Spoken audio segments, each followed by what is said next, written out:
Hi friends, welcome back to the channel. എല്ലാവർക്കും പുതിയൊരു വീഡിയോയിലേക്ക് സ്വാഗതം. അപ്പം ഇന്നത്തെ വീഡിയോയിൽ ലാസ്റ്റ് വീക്കിൽ അപ്ലോഡ് ചെയ്ത വീഡിയോയുടെ ഒരു കണ്ടിന്യൂഷനാണ്. ബട്ട് പാർട്ട് 2 അല്ല. അതിൽ നിന്ന് ഞാൻ കുറച്ച് കാര്യങ്ങൾ വിട്ടുപോയതുണ്ട്.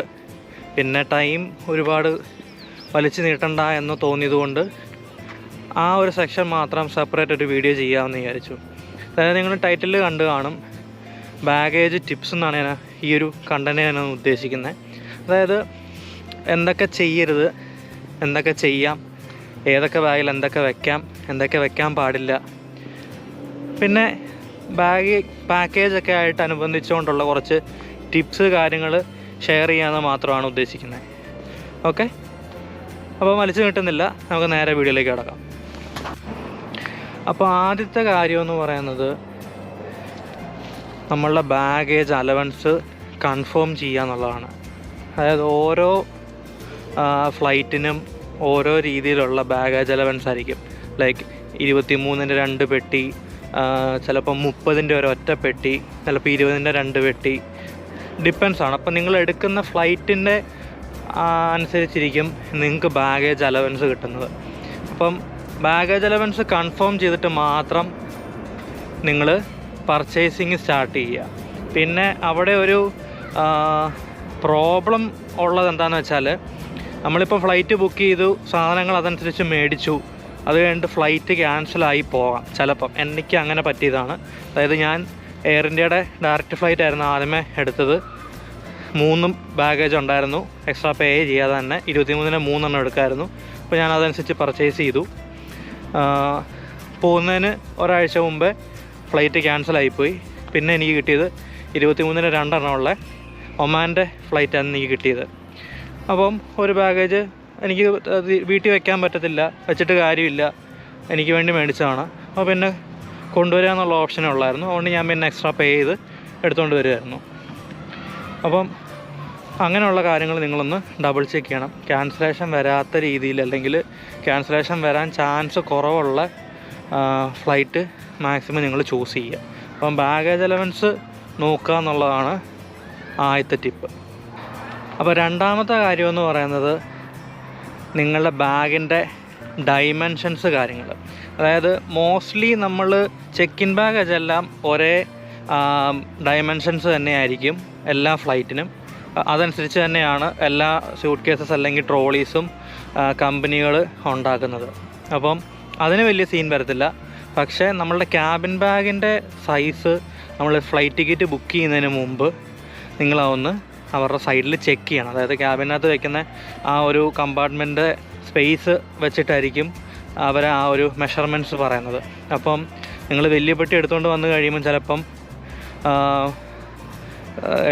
കയറ്റാനുള്ള ബുദ്ധിമുട്ട് കാര്യങ്ങളൊക്കെ കാണും, ഫിറ്റ് ചെയ്യാനുള്ള കാര്യങ്ങളൊക്കെ ബുദ്ധിമുട്ട് വരും.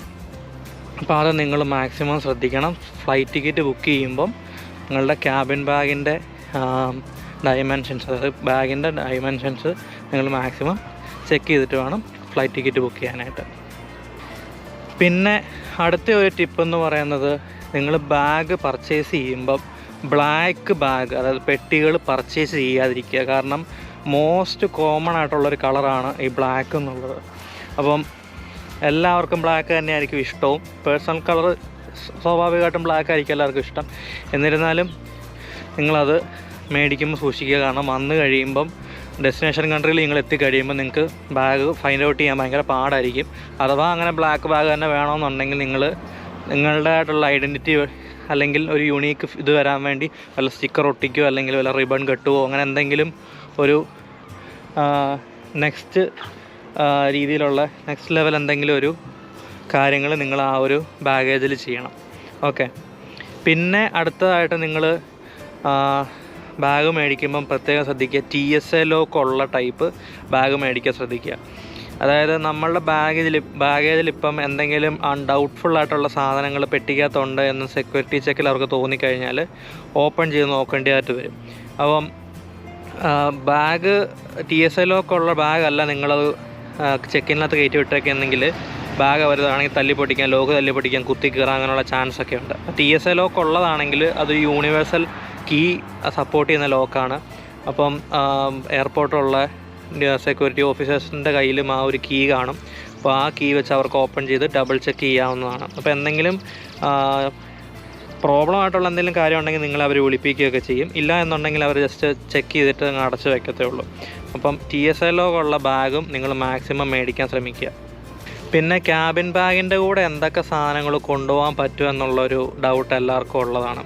അപ്പം മെയിനായിട്ടും മോസ്റ്റ്ലി എല്ലാ ഫ്ലൈറ്റിലും നമുക്ക് ക്യാബിൻ ബാഗിൻ്റെ കൂടെ നമ്മുടെ ലാപ്ടോപ്പ് ബാഗ്, അതുപോലെ തന്നെ ജാക്കറ്റ് കാര്യങ്ങളൊക്കെ കയ്യിൽ കരുതുന്നതും കൊണ്ട് തെറ്റൊന്നുമില്ല. പിന്നെ ലേഡീസ് ആണെങ്കിൽ ഹാൻഡ് ബാഗ് കാര്യങ്ങൾ, പിന്നെ കുഞ്ഞുങ്ങൾ കൂടെ ഉണ്ടെങ്കിൽ അവരുടെ ഫീഡിങ് അല്ലെങ്കിൽ കുഞ്ഞ് ടോയ്സ്, ഷാർപ്പല്ലാത്ത ടോയ്സ് കാര്യങ്ങൾ എന്തെങ്കിലുമൊക്കെ ഉണ്ടെന്നുണ്ടെങ്കിൽ അത് ക്യാരി ചെയ്യുന്നതും കൊണ്ടും പ്രശ്നങ്ങളൊന്നുമില്ല. അപ്പം ആ ഒരു കാര്യങ്ങൾ നിങ്ങളൊന്ന് ശ്രദ്ധിക്കുക. അതർ ദാൻ ദാറ്റ് നിങ്ങൾ ക്യാബിൻ ബാഗിൽ വേറെ സാധനങ്ങൾ കൊണ്ടുവരാതിരിക്കുന്നതാണ് ഏറ്റവും നല്ലത്. പിന്നെ ഉള്ളൊരു കാര്യം എന്താണെന്ന് വെച്ചാൽ, ചില കമ്പനി, അതായത് ചില എയർലൈൻസ് ലാപ്ടോപ്പ് ബാഗ് പോലും ചിലർ സമ്മതിക്കാറില്ല. 7 കിലോയ്ക്കകത്ത് തന്നെ ഈ ലാപ്ടോപ്പും കൂടെ ഇൻക്ലൂഡ് ചെയ്യണമെന്ന് പറയാറുണ്ട്. അത് ഡിപ്പെൻസാണ്, ഓരോ ഫ്ലൈറ്റിനെ അനുസരിച്ചിരിക്കും അതെങ്ങനെയാണെന്നുള്ളത്. അതും നിങ്ങളൊന്ന് ഡബിൾ ചെക്ക് ചെയ്യും. ഈ സാധനങ്ങളൊക്കെ അലൗഡ് ആണോ ഇല്ലയോ എന്നുള്ളത് നിങ്ങൾ ഫ്ലൈറ്റ് ടിക്കറ്റ് ബുക്ക് ചെയ്യുമ്പോഴേ എന്തൊക്കെ സാധനങ്ങൾ ഈ ഫ്ലൈറ്റിൽ ക്യാരി ചെയ്യാൻ പറ്റുമോ എന്നുള്ള കാര്യങ്ങൾ നിങ്ങൾ ഡബിൾ ചെക്ക് ചെയ്യണം. പിന്നെ ഒരു ടിപ്പെന്ന രീതിയിൽ എനിക്ക് പറയാനുള്ളത്, നിങ്ങൾ ബാഗ് പാക്ക് ചെയ്യുമ്പം എല്ലാ ഡ്രസ്സും ചെക്ക് ഇൻ ബാഗിനകത്ത് വയ്ക്കാതെ ഒരു പെയറെങ്കിലും നിങ്ങളുടെ ക്യാബിൻ ബാഗിലും കൂടെ വെക്കാൻ ശ്രമിക്കുക. കാരണം നിങ്ങളിപ്പം പോകുന്ന വഴിക്ക് എന്തെങ്കിലും എമർജൻസീസ് ഉണ്ടായിട്ട് ഫ്ലൈറ്റ് ഏതെങ്കിലും മറ്റ് എയർപോർട്ടിൽ ലാൻഡ് ചെയ്യുകയോ അല്ലെങ്കിൽ ലേ ഓവർ ഉണ്ടെങ്കിൽ രണ്ടാമത്തെ ഫ്ലൈറ്റിന് എന്തെങ്കിലും ഡിലേ ഉണ്ടെങ്കിൽ നിങ്ങൾ ചിലപ്പോൾ സ്റ്റക്കപ്പായി പോയേക്കാം. അപ്പോൾ അവിടെ നിങ്ങൾക്ക് ഹോട്ടലിൽ സ്റ്റേ ചെയ്യണമെന്നുണ്ടെങ്കിൽ നിങ്ങളുടെ ഒരു എക്സ്ട്രാ പെയർ ഓഫ് ഡ്രസ്സ് വേണം. അപ്പോൾ അതുകൊണ്ട് ജസ്റ്റ് ഒരു റെഗുലർ പുറത്തിടുന്ന ലൈക്ക് ഷർട്ടോ പാൻറ്റോ, അല്ലെങ്കിൽ പെണ്ണുങ്ങളാണെങ്കിൽ അവരുടെ കംഫർട്ടായിട്ടുള്ള എന്തെങ്കിലും ഡ്രസ്സും ഒരു സെറ്റ് ഇന്നർവെയറും എല്ലാം കൂടെ കൂട്ടി ഒരു പാക്കിംഗ് ക്യൂബിനകത്തോ അല്ലെങ്കിൽ ഒരു കവറിനകത്തോ വെച്ച് നിങ്ങളുടെ ക്യാബിൻ ബാഗിനകത്ത് നിങ്ങളൊരു സെറ്റ് ഡ്രസ്സ് എടുത്തു വയ്ക്കാൻ ശ്രദ്ധിക്കേണ്ടതാണ്. പിന്നെ അടുത്ത ഒരു ടിപ്പ് എന്ന് പറയുന്നത്, നിങ്ങൾ പാക്ക് ചെയ്യുമ്പം ചെക്ക് ഇൻ ബാഗിനകത്താണെങ്കിലും ക്യൂബ്സിനകത്ത് വെക്കുകയാണെങ്കിൽ, അത് പാക്കിംഗ് ക്യൂബ്സ് ആമസോണിലൊക്കെ മേടിക്കാൻ കിട്ടും. അങ്ങനെ വെക്കുകയാണെന്നുണ്ടെങ്കിൽ നിങ്ങൾക്ക് കുറച്ചും കൂടെ ഓർഗനൈസ് ആയിട്ട് വെക്കാൻ പറ്റും. പിന്നെ ഇടിച്ച് തള്ളി വെക്കാതെ എല്ലാം അടുക്കി പെറുക്കി വെക്കാനായിട്ട് പറ്റും. അപ്പം പാക്കിംഗ് ക്യൂബ്സിനകത്ത് നിങ്ങളത് പാക്ക് ചെയ്യുമ്പോൾ, സാധനങ്ങൾ പാക്ക് ചെയ്യുമ്പം അതിനകത്ത് വെക്കുകയാണെങ്കിൽ കുറച്ചും കൂടെ നല്ലതായിരിക്കും. ഞാൻ അങ്ങനെയാണ് ചെയ്തത്.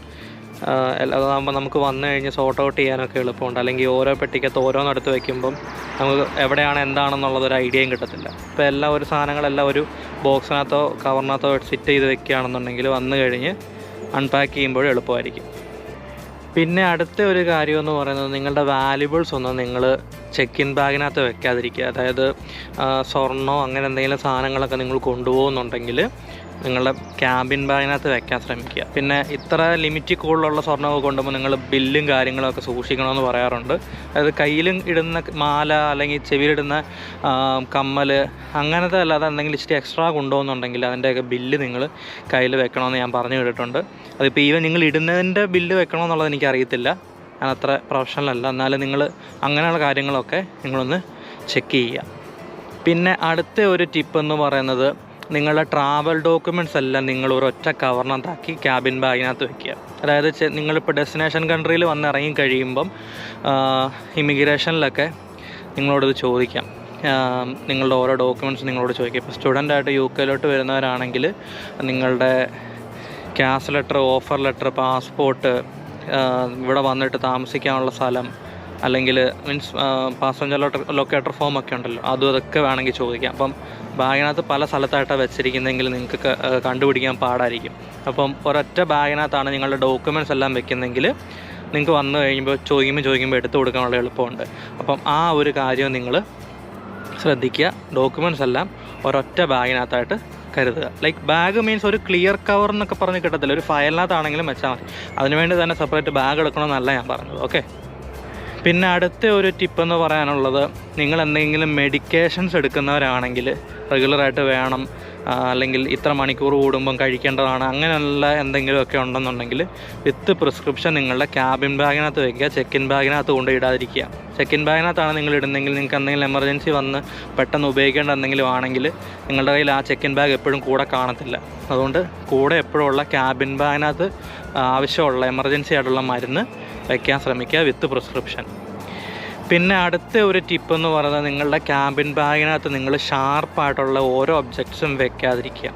ഷാർപ്പ് മീൻസ് ഈവൻ ഒരു കുഞ്ഞ് ബ്ലേഡോ മുട്ടുസൂചിയോ സേഫ്റ്റി പിന്നോ അങ്ങനെയുള്ള ഒരു സാധനങ്ങളും നിങ്ങളുടെ ക്യാബിൻ ബാഗിനകത്ത് വെക്കാതിരിക്കുക. അത് സെക്യൂരിറ്റി ചെക്കിനകത്ത് ആ ബാഗ് കയറ്റി വിടുമ്പം പ്രശ്നമുണ്ടാവും. അതുകൊണ്ട് മാക്സിമം നിങ്ങൾ ഷാർപ്പായിട്ടുള്ള ഓരോ ഒബ്ജക്ട്സും നിങ്ങളുടെ ക്യാബിൻ ബാഗിനകത്ത് വെക്കാതിരിക്കുക. പിന്നെ ലൈറ്റർ പോലത്തെ സാധനങ്ങൾ, സിഗരറ്റ് അങ്ങനെയുള്ളതൊക്കെ നിങ്ങളുടെ ചെക്കിൻ ബാഗിനകത്ത് മാത്രമേ വെക്കാവുള്ളൂ, ക്യാബിൻ ബാഗിനകത്ത് വെക്കരുത്. സിഗരറ്റ് ചെക്കിൻ ബാഗിനകത്ത് വെക്കുന്നത് കൊണ്ട് കുഴപ്പമില്ല, പക്ഷേ ലൈറ്റർ ക്യാരി ചെയ്യാതിരിക്കുക. അത് മാക്സിമം നിങ്ങൾ ശ്രദ്ധിക്കണം. പിന്നെ അടുത്ത ഒരു ടിപ്പ് എന്ന് പറയാനുള്ളത് നിങ്ങളുടെ പവർ ബാങ്ക് നിങ്ങളുടെ ചെക്കിൻ ബാഗിനകത്ത് ഇടാതിരിക്കുക, ക്യാബിൻ ബാഗിനകത്ത് മാത്രം വെക്കുക. ബാറ്ററി ഓപ്പറേറ്റഡ് ആയിട്ടുള്ള എന്തെങ്കിലും സാധനങ്ങളുണ്ടെങ്കിൽ അത് നിങ്ങൾ ചെക്കിൻ ബാഗിനകത്ത് വെക്കരുത്. അത് ഈവൻ പവർ ബാങ്ക് ആണെങ്കിലും മറ്റെന്തെങ്കിലും ബാറ്ററി ഓപ്പറേറ്റഡ് ആയിട്ടുള്ള ഐറ്റംസ് ഉണ്ടെങ്കിൽ അത് നിങ്ങൾ ചെക്കിൻ ബാഗിനകത്ത് വെക്കാതിരിക്കുക. പിന്നെ നിങ്ങൾ സ്പെയർ ബാറ്ററി എന്തെങ്കിലും കരുതുന്നുണ്ടെങ്കിൽ, റീചാർജബിൾ ബാറ്ററി ലൈക്ക് ക്യാമറയുടേതോ മറ്റെന്തെങ്കിലും സാധനങ്ങൾ അങ്ങനെ കൊണ്ടുപോകുന്നുണ്ടെങ്കിൽ അത് നിങ്ങളുടെ ക്യാബിൻ ബാഗിനകത്ത് വെക്കാൻ പ്രത്യേകം ശ്രദ്ധിക്കുക. പിന്നെ അതുപോലെ ലിക്വിഡ് ആയിട്ടുള്ള ഐറ്റംസ് നിങ്ങൾ കൊണ്ടുപോകുന്നുണ്ടെങ്കിൽ ക്യാബിൻ ബാഗിനകത്ത് 100 ml കൂടുതലുള്ള ലിക്വിഡ്സ് കൊണ്ടുപോകാൻ പറ്റത്തില്ല. ഇപ്പം നിങ്ങളുടെ കയ്യിൽ ഒരു 200 250 ബോട്ടിലായിരിക്കുന്നത്, പക്ഷേ അതിനകത്ത് 100 ml ഉള്ളൂ എന്നുണ്ടെങ്കിൽ അവരെ സമ്മതിക്കത്തില്ല. അതുകൊണ്ട് കുഞ്ഞായിട്ടുള്ള ഹാൻഡ് സാനിറ്റൈസറോ അല്ലെങ്കിൽ പോക്കറ്റ് സ്പ്രേയോ അല്ലെങ്കിൽ മറ്റെന്തെങ്കിലും ലിക്വിഡ്സ് 100 ml അല്ലെങ്കിൽ 100 ml കൂടുതലുണ്ടെങ്കിൽ നിങ്ങൾ 100 ml ആക്കിയോ അല്ലെങ്കിൽ 100 ml തന്നെയായിട്ട് മേടിക്കാൻ കിട്ടുന്നതോ കയ്യിൽ കരുതുക. അടുത്ത ടിപ്പ് എന്ന് പറയുന്നത് പൗഡർ ഐറ്റംസ് ഒന്നും നിങ്ങളുടെ ക്യാബിൻ ബാഗിനകത്ത് വെക്കാതിരിക്കുക. പ്രത്യേകിച്ച് നിങ്ങൾ നാട്ടിൽ നിന്ന് കൊണ്ടുവരുന്ന ഈ മല്ലിപ്പൊടി, മുളക് പൊടി, മഞ്ഞൾ പൊടി അങ്ങനത്തെ പൊടി ഐറ്റംസ് ഒന്നും തന്നെ നിങ്ങളുടെ ക്യാബിൻ ബാഗിനകത്ത് വെക്കാതിരിക്കുക. നന്നായിട്ട് പാക്ക് ചെയ്ത് ചെക്കിൻ ബാഗിനകത്ത് വെക്കാൻ ശ്രമിക്കുക.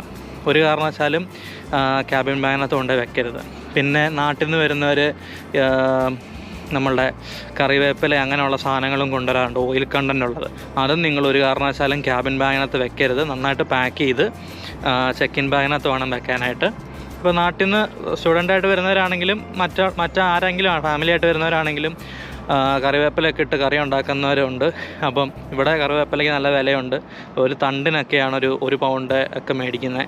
അപ്പോൾ നാട്ടിൽ നിന്ന് എല്ലാവരും നന്നായിട്ട് ഉണക്കി പാക്ക് ചെയ്ത് നല്ല ബൾക്കായിട്ടൊക്കെ കൊണ്ടുവരാറുണ്ട്. എന്നിട്ട് ഫ്രീസറിൽ വെച്ച് ആവശ്യമുള്ളതനുസരിച്ചാണ് എടുത്ത് പെരുമാറാറ്.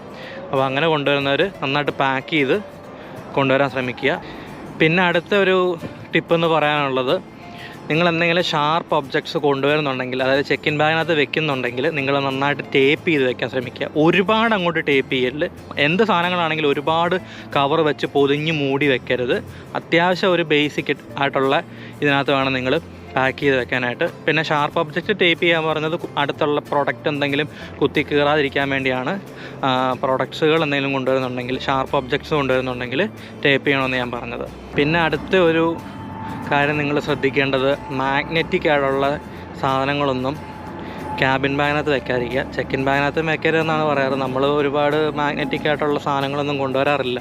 എന്നിരുന്നാലും ചെറിയ ഇതൊക്കെ നോക്കുമ്പം ഒരുമാതിരി എല്ലാ ഇലക്ട്രോണിക്സിനകത്തും ചെറിയ മാഗ്നറ്റിക് ആയിട്ടുള്ള കണ്ടൻ്റ് ഉണ്ട്. ഇപ്പം ബ്ലൂടൂത്ത് സ്പീക്കർ ആണെങ്കിലും ഹെഡ്ഫോൺ ആണെങ്കിലും എല്ലാത്തിനകത്തും ചെറിയ രീതിയിലൊക്കെ ഉണ്ട്. അതൊന്നും വലിയ കുഴപ്പമില്ല.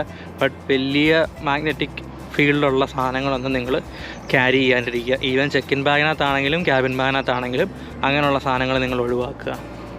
പിന്നെ ഏറ്റവും ലാസ്റ്റ് എന്നുള്ള രീതിയിൽ എനിക്ക് പറയാനുള്ളത്, നിങ്ങൾ മാക്സിമം നിങ്ങളുടെ ക്യാരി ചെയ്യുന്ന ലഗേജിൽ നിങ്ങളുടെ പേര്, ഫുൾ നെയിമും അതുപോലെ തന്നെ നിങ്ങൾ ഏത് കൺട്രിയിൽ നിന്ന് ഏത് കൺട്രിയിലോട്ടാണ് പോകുന്നതെന്നുള്ളത് നിങ്ങളൊരു സ്റ്റിക്കർ ഒട്ടിക്കുകയോ എന്തെങ്കിലും രീതിയിൽ കാണുമ്പോൾ മനസ്സിലാകാൻ വേണ്ടി വായിക്കാൻ പറ്റുന്ന രീതിയിൽ നിങ്ങൾ പേപ്പറിൽ എഴുതി ഒട്ടിക്കുകയോ ചെയ്യുക. അതും നല്ലൊരു കാര്യമാണ്. അതും നിങ്ങൾ മാക്സിമം വിട്ടുപോകാതെ ചെയ്യാൻ ശ്രമിക്കുക. ഓക്കെ, അപ്പം അത്രയൊക്കെ ഉള്ളായിരുന്നു എനിക്ക് ബേസിക്കായിട്ട് നിങ്ങളോട് ഷെയർ ചെയ്യാനുണ്ടായിരുന്ന ടിപ്സ്, കാര്യങ്ങൾ ബാഗേജ് പാക്ക് ചെയ്യുമ്പം. അപ്പം ലാസ്റ്റ് ഇനി എന്തൊക്കെ സാധനങ്ങളാണ് കൊണ്ടുവരേണ്ടത് അങ്ങനെയുള്ള കാര്യങ്ങൾ നിങ്ങൾക്ക് അറിയണമെന്നുണ്ടെങ്കിൽ എൻ്റെ ലാസ്റ്റ് വീഡിയോ നിങ്ങൾക്ക് ചെക്ക് ചെയ്യാവുന്നതാണ്. അപ്പോൾ നിങ്ങൾക്ക് ഏറെക്കുറെ ഒരു ഐഡിയ കിട്ടും. ഒരു സ്റ്റുഡൻ്റായിട്ട് വരുന്ന ഒരാൾക്കാർ അല്ലെങ്കിൽ സ്റ്റുഡൻറ്റിൻ്റെ കൂടെ ഡിപ്പെൻഡായിട്ട് വരുന്നവരും എന്തൊക്കെ സാധനങ്ങൾ മാക്സിമം കൊണ്ടുവരണം, ബേസിക് ആയിട്ടുള്ള കാര്യങ്ങൾ എന്തൊക്കെ വേണമെന്നുള്ളതൊക്കെ അതിനകത്ത് ഞാൻ പറയുന്നുണ്ട്. നിങ്ങൾക്കത് ഹെൽപ്ഫുള്ളാവും. കാണാത്തവർ ആ വീഡിയോ ഇവിടെ ക്ലിക്ക് ചെയ്ത് കാണാവുന്നതാണ്. ഓക്കെ, അപ്പോൾ ഇത്രയൊക്കെ ഉള്ളായിരുന്നു ഇന്നത്തെ ഈ ഒരു വീഡിയോ.